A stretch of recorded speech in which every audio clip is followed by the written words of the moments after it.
This morning, secondary school teachers are set to go on strike. Well, not this morning, but next week, next Wednesday, they are set to go on strike, heading off the job for a full day.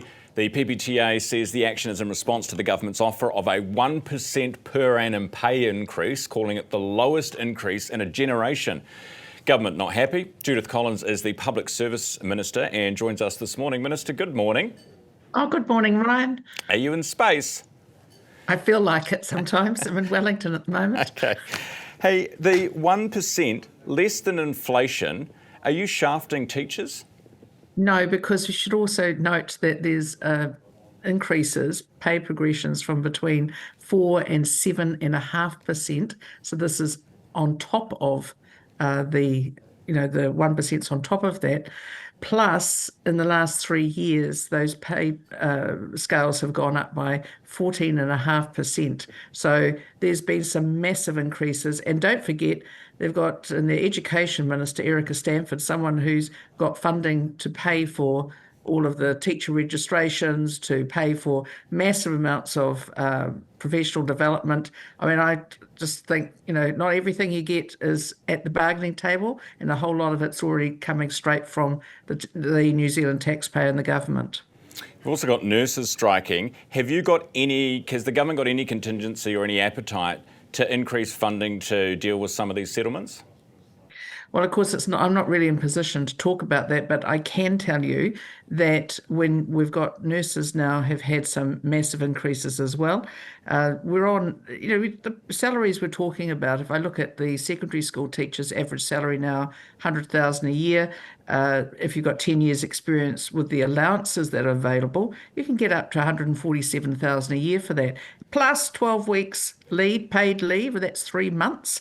I mean, and nurses, their salaries are way up now from where they were, as they should have been, but we're not making the money machine. If you think about the massive debts that we were left with after COVID, and what we've now absolutely confirmed was the wasteful spending of the previous government, we just can't fund it, everybody's wishes. Minister, how do those rates of pay for the nurses and the teachers compare with Australia?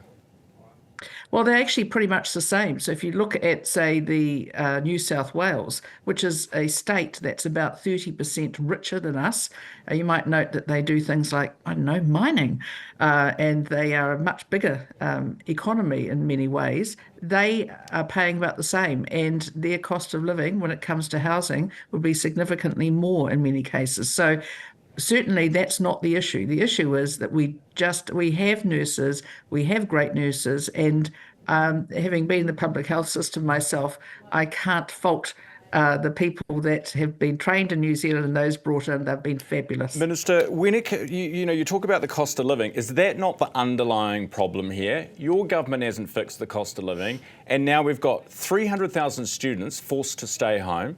We've got 14,000 operations and specialist appointments that are either being postponed or cancelled altogether. You haven't got on top of the cost of living. People are doing it tough, and the strikes are the result. Well, I think people are seeing the results of what happens when a government just goes out and borrows as though there's nobody ever has to pay it back. And that brought up inflation. So you think about when only about 2 years ago, inflation was at 7.5%. Now we're right down within the band that needs to be between 1% and 3%.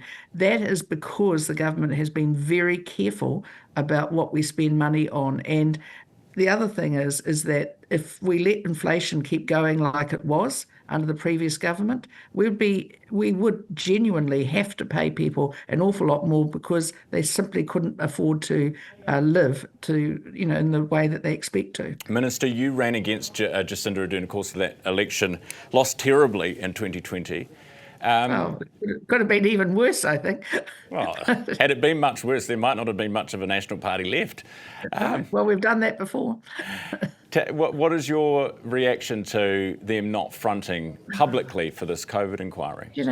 I think it would be a little bit rude to say entirely gutless and hypocritical, but maybe not.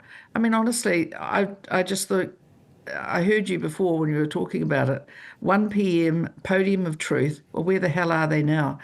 I just imagine what would be being said if the Prime Minister Christopher Luxon tried to pull that stunt. And you think about the fact you've had prime ministers there for 6 years, and in Ardern and Hipkins, and now where are they?